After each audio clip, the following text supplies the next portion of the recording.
Today in this lecture we are going to discuss about p-n junction. The key points are like this. What is p-n junction?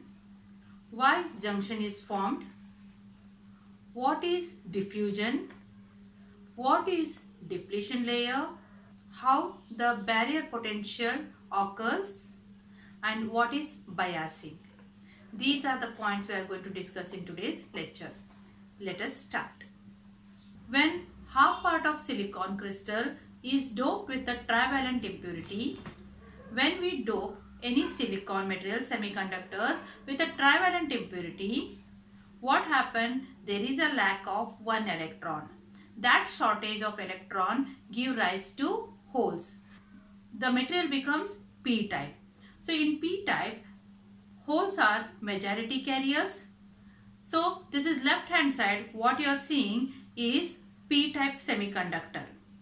When silicon is doped with a pentavalent impurity, then what happened? It is a pentavalent, so one electron will be extra. So this one electron behave as a free electron, and this is majority charge carrier in n-type semiconductor.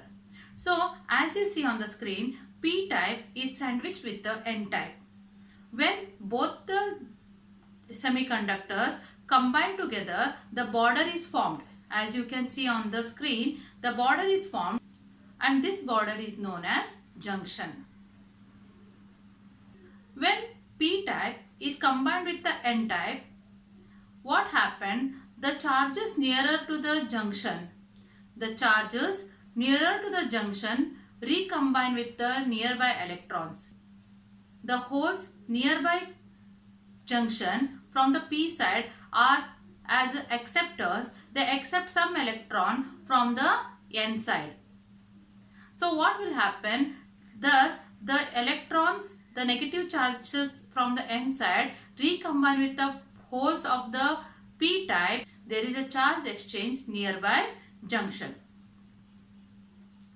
While junction is forming, electrons from n side diffuses across the junction and recombine with the holes on p side, as you are seeing on the screen. The holes nearby junction as an acceptor, they accept some electrons from the n side nearby junction, which are nearby junction. There are few holes are created nearby junction in the n type, and the negative electrons and the p type nearby junction.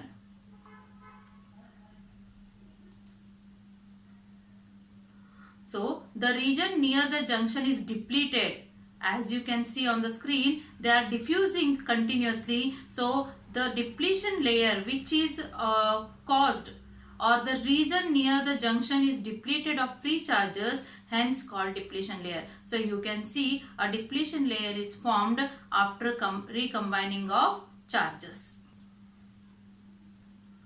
Now, as we have seen in the previous slide, there is recombining of charges taking place continuously, so the depletion layer is formed. So this is called depletion layer or depletion region. Now what happened? The crossing of electron and holes creates a wall of ions. As you can see, nearby junction there is a wall created, that ionic wall is created, which builds up the difference of potential across the junction. Obviously, in the n region, the negative charges are majority carriers. Even though negative charges are majority carriers in the n region, but the positive charges are nearby junctions are taken place. Like that, in a p-type semiconductor where holes are majority carriers but the negative electrons are taken place nearby junction. As you can see, at the p side there is a negative potentiality developed, and at n side positive potentiality developed. So what will happen? Now there is a potential difference across this junction. Hence this is called barrier potential. As you can see on the screen, it is called barrier potential. Why they are called as barrier potential? After exchange of certain charges. Now exchange of charges stopped. Why it is so? Because the negative charges nearby p region start repelling the extra coming negative charges from n region. So what happened? There is a potentiality developed, and what happened? This is called barrier potential. At room temperature, under the equilibrium condition, once it stops exchanging charges, once it reaches a certain level where it stops, means there is no exchange of electron in the junction, so it is called equilibrium state. At room temperature, under the equilibrium, the approximate value of barrier potential is 0.7 volt for silicon and 0.3 volt for germanium diode. That you have to remember. As a result, in the p-type region, near the junction there are negatively charged acceptor ions, and in the n-type region, near the junction there are positively charged donor ions. The transfer of electrons and holes across this p-n junction is called diffusion. Once diffusion takes place across the junction, potential barrier comes in action. Once after exchange of certain charges, after reaching a level, the exchange of charges stops. That time, the p side, the negative potentiality developed, and the n side, the positive potentiality is developed. So what will happen? There is a potential barrier takes place. This potential barrier always exists even if the device is not connected to any external power source, that is unbiased. When this p-n junction device is not connected to any external power supply or external source, it is called unbiased. Once you connect it to any external source, it is called biasing.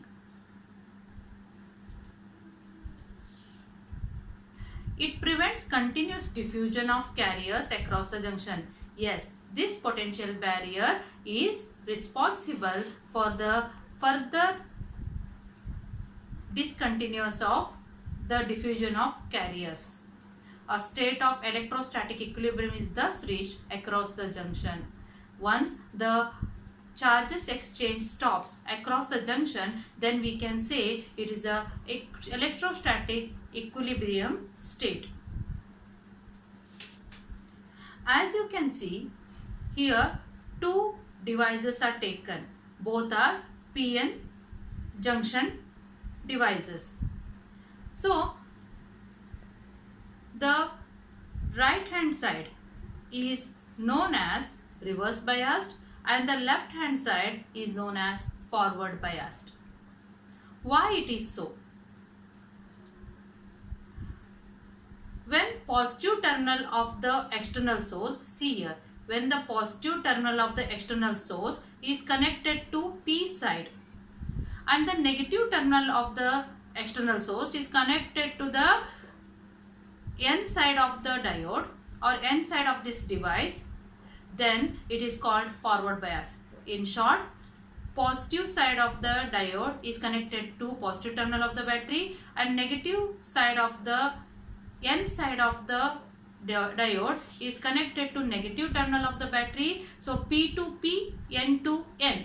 So it is called forward bias. If the position of this external source is changed, see here in this case, the P side of the diode is connected to negative terminal of the external source and the N side of the diode is connected to the positive terminal of the source. It is exactly the reverse case of this. So it is called reverse biased. So as it is mentioned here, when positive terminal of the external source is connected to N side and negative is terminal to P side.